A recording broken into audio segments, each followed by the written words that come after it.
যার একটু বেশি সম্পদ আছে তার জন্য অন্যায় করাটা সহজ হয়ে গেছে। যার যে একটু ক্ষমতা একটু বেশি আছে তার দিকে চোখ তাকায় কেউ তাকায় কথাও বলে না, সে আমি তো গরিব মানুষ, আমি তো অসহায় মানুষ, আমি যদি এই ব্যক্তির বিরুদ্ধে একটু কথা বলি তাহলে আমার এই গ্রামে টিকতে পারবো না। তার মানে সে সুযোগ পেয়ে যাচ্ছে, সে জুলুম করার সুযোগ পেয়ে যাচ্ছে।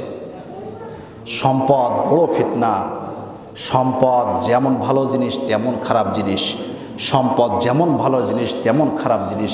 এই কারণে রাসূল সাল্লাল্লাহু আলাইহি ওয়াসাল্লাম বলছেন যার সম্পদ যত বেশি তার হিসাব তত বেশি।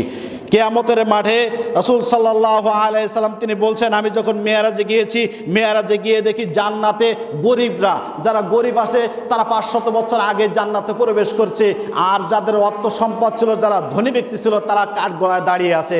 সাহাবারা জিজ্ঞাসা করলেন, হে রাসূল সাল্লাল্লাহু আলাইহি ওয়াসাল্লাম, গরিবরা আগে চলে গেল, অর্থ সম্পদওয়ালা ব্যক্তিরা এখনো কাঠগড়ায় দাঁড়িয়ে আছে, এর কারণ কি? রাসূল সাল্লাল্লাহু আলাইহি ওয়াসাল্লাম তিনি বলছেন, আরে গরিবরা তো তাদের হিসাব কম।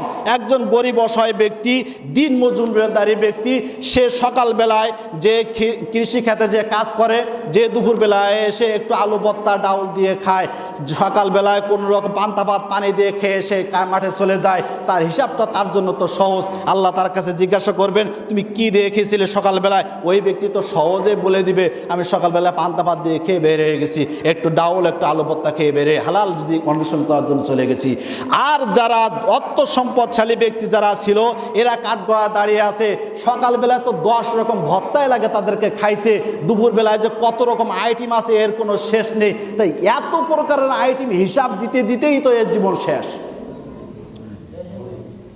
যখন তার কাছে জিজ্ঞাসা করা হবে তোমার সম্পদ তুমি কোথায় পেয়েছো, এই সম্পদের হিসাব দিতে দিতেই তো শেষ। যার কিছুই নেই, যে অসহায় ব্যক্তি, তার কাছে যখন জিজ্ঞাসা করা হবে তোমার এই সম্পদটা কোথায় পেয়েছিলে, সে বলবে যে আমি একটু মাটি কেটেছিলাম, 500 টাকা পেয়েছিলাম, এই সম্পদটা এক জায়গায় গুচ্ছিত করেছিলাম, এতটুকুই তার শেষ হয়ে গেছে। যার সম্পদ যত বেশি তার হিসাবও তত বেশি। সময় সংক্ষেপের দিকে বলে সর্বশেষ একটি হাদিস বলে শেষ করছি ইনশাআল্লাহ। কিয়ামতের মাঠে জান্নাত এবং জাহান্নাম দুটোকেই হাজির করা হবে। যখন জাহান্নাম এবং জান্নাত সৃষ্টি করা হয়েছিল, আল্লাহ রাব্বুল আলামিন জিবরাইল আলাইহিস সালামকে তিনি হুকুম দিয়েছিলেন, জিবরাইল যাও তো যে দেখে আসো তো আমি জাহান্নাম সৃষ্টি করেছি, এই জাহান্নামটা কেমন হয়েছে। জিবরাইল আলাইহিস সালাম তিনি জাহান্নামের ভিতরে ভ্রমণ করেছিলেন, দেখেছিলেন, এবং এসে আল্লাহ রাব্বুল আলামিন কাছে যে বললেন, হে রব্বুল আলামিন, আল্লাহি আল্লাহর কসম, হে রব্বুল আলামিন আপনার ইজ্জতের কসম, জাহান্নামের ভিতরে এত ভয়াবহতা, এত আযাব, এই আযাবের ভিতরে আপনার কোনো উম্মত এই আযাবের ভিতরে ভোগ করতে চাইবে না, ঢুকতেই চাইবে না। আল্লাহ রাব্বুল আলামিন জাহান্নামের চারিপাশে নাজ নিয়ামত ভোগ বিলাসিতা দিয়ে ঘিরে রাখলেন। এই জিবরাইল আলাইহিস সালামকে তিনি বললেন, হে জিবরাইল যাও তো জাহান্নামের চারিদিকটাকে একটা ঘুরে এসে দেখো তো কি অবস্থাতে আছে জাহান্নামটা এখন। জিবরাইল আলাইহিস সালাম যেয়ে দেখলেন জাহান্নামের চারিপাশে নাজ নিয়ামতে ভরা, অর্থ সম্পদে ভরা, হারাম জিনিস বস্তু দ্বারা ভরা, নাচ গান ইত্যাদি অবৈধ, দুনিয়ার ভিতরে যা কিছু অবৈধ এই সব কিছু দিয়ে জাহান্নামকে ঘিরে রাখা হয়েছে। জিবরাইল আলাইহিস সালাম আল্লাহর কাছে এসে বলেন, হে রব্বুল আলামিন আপনার ইজ্জতের কসম, আপনি জাহান্নামের চারিপাশে যা কিছু সৃষ্টি করছেন, আমার মনে হয় না কোনো বান্দা কোনো উম্মত জাহান্নাম থেকে বাঁচতে পারবে।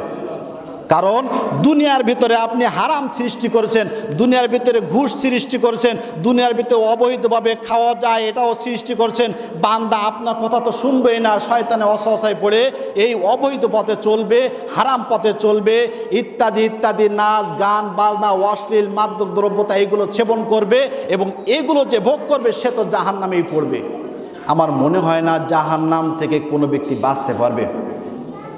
রাসূল সাল্লাল্লাহু আলাইহি সাল্লাম তিনি এভাবে হাদিসটা বর্ণনা করেছেন, জান্নাতকে যখন সৃষ্টি করা হলো, জিবরাইল আলাইহিস সালামকে বলা হলো যাও তো জিবরাইল দেখে আসো তো জান্নাতের ভিতরে কেমনটা নাজ নিয়ামত হয়েছে, জান্নাতের ভিতরে কি অবস্থাতে আছে, জান্নাতটা একটু ভ্রমণ করে আসো তো।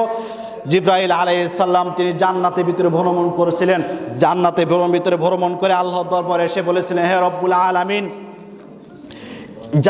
জান্নাতের ভিতরে এত নাজ নিয়ামত আছে, জান্নাতের ভিতরে এত আরামায়াস আছে, দুনিয়াতে তোমার কোনো বান্দা যদি এই জান্নাতের বর্ণনা শোনে তাহলে কোনো বান্দা এই জান্নাত থেকে সে নিরাশ হবে না, সে জান্নাতে যাওয়ার জন্যই চেষ্টা করবে, এবং সব বান্দা চেষ্টা করবে সে জান্নাতে যাওয়ার জন্য। আল্লাহ রাব্বুল আলামিন জান্নাতের চারিপাশে দুঃখ কষ্ট দিয়ে ঘিরে রাখলেন। জিবরাইল আলাইহিস সালামকে হুকুম করলেন, যাও তো আবার জান্নাতের চারিপাশটা একটু ভ্রমণ করে আসো তো কি অবস্থাতে আছে। জিবরাইল আলাইহিস সালাম জান্নাতের চারিপাশটা ভ্রমণ করলেন, এসে আল্লাহ রাব্বুল আলামিন কাছে বললেন, হে রব্বুল আলামিন, আশ্চর্য ব্যাপার, তোমার ইজ্জতের কসম, জান্নাতের চারিপাশে যেভাবে দেখলাম দুঃখ কষ্ট নির্যাতন জুলুম হক নষ্ট, এগুলো যে পরিমাণে দেখলাম, আমার কোনো মনে হয় না তোমার কোনো বান্দা জান্নাতে যেতে পারবে। আমার কোনো মনে হয় না তোমার কোনো বান্দা জান্নাতের ভিতরে যেতে পারবে। দুনিয়ার ভিতরে সব থেকে যে ব্যক্তি কষ্টে থাকবে এই ব্যক্তি জান্নাতে যাবে। দুনিয়ার ভিতরে কোনো ব্যক্তি চাইবে না কষ্টে থাকার জন্য, সে চাইবে আরাম আয়েশে থাকার জন্য।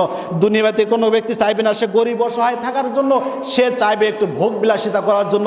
অথচ এই ভোগ বিলাসিতাতে রেখে এসেছে জাহান্নামের চারিপাশে ঘুরতেছে। আশ্চর্য ব্যাপার, আপনার উম্মতরা কিভাবে জান্নাতের ভিতরে প্রবেশ করবে?